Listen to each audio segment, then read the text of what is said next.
लेकिन चौधरी मंजूर साहब, जब गंदम का मसला आया तो उस वक्त भी फेडरल गवर्नमेंट ने कहा कि गंदम दरअसल सिंध के पास पड़ी हुई है और वो उन्होंने उसको दबा के रख दिया।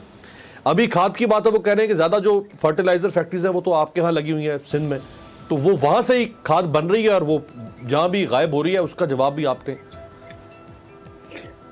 अच्छा देखिए, मैं तो चूंकि फर्क है छोटे भाइयों की तरह, मैं अगर ये ना होता तो मैं जरूर कहता कि बड़ी अजीबो गरीब, और अब चलो अजीबो गरीब कह देता हूँ, जाहिलाना बातें नहीं कहती। सिंध में आप देखें ना, एक खास पाकिस्तान में वो गैस पैदा होती है जिससे यूरिया बनती है, वो गोटकी से पैदा होती है। सादकाबाद में फैक्ट्रीज हैं गोटकी के अंदर ज्यादातर खाद की, ये एरियाज हैं। सादकाबाद पंजाब में है, गोटकी सिंध में है।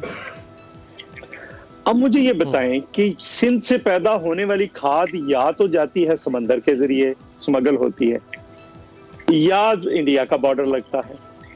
अब ये मुझे बता दें कि अफगानिस्तान नहीं, अफगानिस्तान में तो फिर आगे इनकी हुकूमत है ना, दोनों हुकूमतें इनकी है ना, एक इत्तेहादी हुकूमत है, एक इनकी अपनी हुकूमत है, वहां पे भी ये गवर्नमेंट में बैठे हैं। दूसरा, सारे इदारे इनके हैं जिन्होंने मतलब अगर कस्टम है तो जिन्होंने स्मगलिंग रोकनी है वो इनका है, एफसी इनके पास है, जो वहां पे जो सेल्स टैक्स जो निकलती है वहां पे खाद, वहां पे सेल्स टैक्स के ऑफिसर्स बैठे होते हैं। बताएं तो सही ना, आखिर सिंध में गायब हो रही है जमीन बुर्द हो रही। फारूक साहब यही कर रहे थे। आप अगर अफगानिस्तान के रास्ते हो रही है तो अफगानिस्तान के रास्ते अगर जा रही है तो आप मुलव्वस है उसके अंदर, आप इदारे मुलव्वस है, आप खुद मुलव्वस है। सही है। और मैं आपको एक खबर दूं, वो बॉर्डर कंट्रोल तो फेडरल गवर्नमेंट का सब्जेक्ट है ना, प्रोविंशियल गवर्नमेंट का तो नहीं है। एक 50 लाख रुपया एक ट्रक के ऊपर लिया जा रहा है इस वक्त स्मगलिंग का।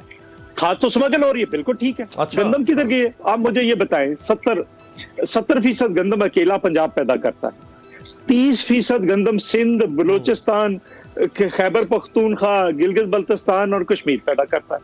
और ये हमें रोज ये आकर यहाँ पे बताते हैं कि क्राइसिस उन 30% में से 15% होगा।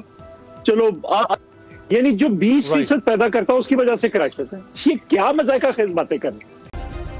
सब्सक्राइब करें और बेल दबाएं ताकि कोई खबर रह न जाए।